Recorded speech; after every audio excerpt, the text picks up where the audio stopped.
Eesti Maaomavalitsuste Liidu esimees Kurmet Müürsepp, mida ootad alanud haldusreformi debatist Riigikogus?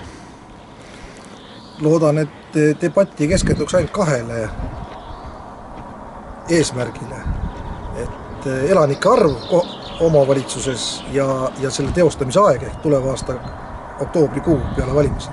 Et debatis ka arutletakse selle üle, kuidas kohalikud omavalitsused siis oma ülesannetega peaksid hakkama saama, ehk siis peaks sisse tulema mõõde ikkagi rahastamine ja omavalitsuste võimekus neid ülesandeid täita, mis on siis kokku lepitud täna keskvalitsuse ja omavalitsuste vahel, et mida üks või teine tegema peab. Ja loomulikult oluline on ka see, et see debatt peaks natukene ääriveeri ikkagi sisaldama ka Eesti regionaalpoliitikat. Et üks on kohaliku omavalitsuse poliitika, mis on ülesannete täitmiseks, aga et ka omavalitsused peaksid rohkem aitama kaasa riigil regionaalpoliitikat teostama. Tänane poliitika on suhteliselt liberaalne majanduse üldise suuna osas, et keskuste arendamine on hästi prioriteetne ja suurte keskuste arendamine ka eurorahade ja muudega saab veel lisahoogu juurde. Ma loodan, et selle üle ka diskuteeritakse ja püütakse ka siis lahendusi leida, et kas Eesti peakski niimoodi arenema. Või Eesti areng peaks olema laiapõhjalisem ja kohaliku omavalitsuse reform peaks aitama ka kaasa, kui nende suurte loosungitele tugev omavalitsus, aga mida see sisuliselt tugev omavalitsus tähendab ja nende ülesannete jaotused. Ma loodan, et debatt hõlmab ka neid teemasid.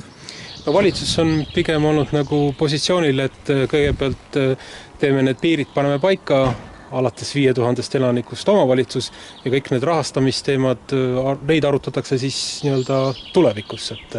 Et peaks siis see rahastamise teema olema ka kindlasti nüüd selle seadusega vastu võetama? Ma arvan küll, jah. Et isegi kui see rahastamine ja ülesannete täitmise võimalus ei ole väga täpne, ei tule seadusest, siis üldine seadus peaks andma suuna.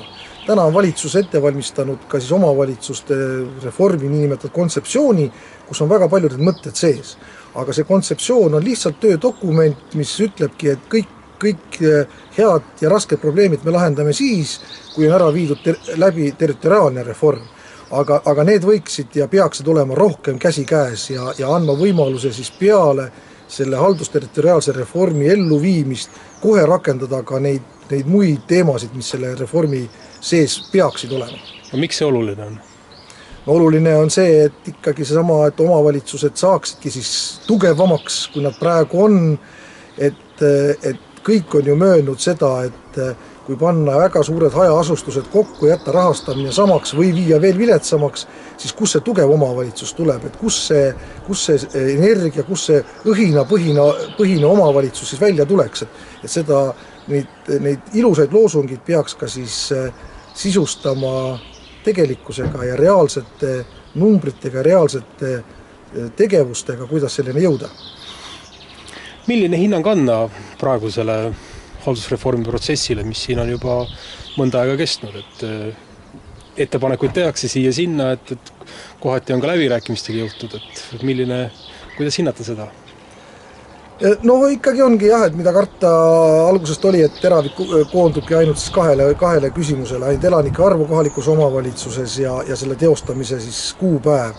Et mul on selles mõttes natuke kahju, et seda ei suudeta seaduse vormi panna, et kontseptsioonis, valitsuse kontseptsioonis või sellises töödokumendis on need kirjeldatud ja need võimalused, kuidas peaks edasi minema, aga et ei ole poliitilist jõudu ja tahet neid ka siis seadusse siis sisse kirjutada või sellise seadus vastu võtta, kus need oleks siis ka sätestatud. Mida prognoosida? Kas haldusreformi eelnõu võetakse Riigikogus vastu jaanipäevaks?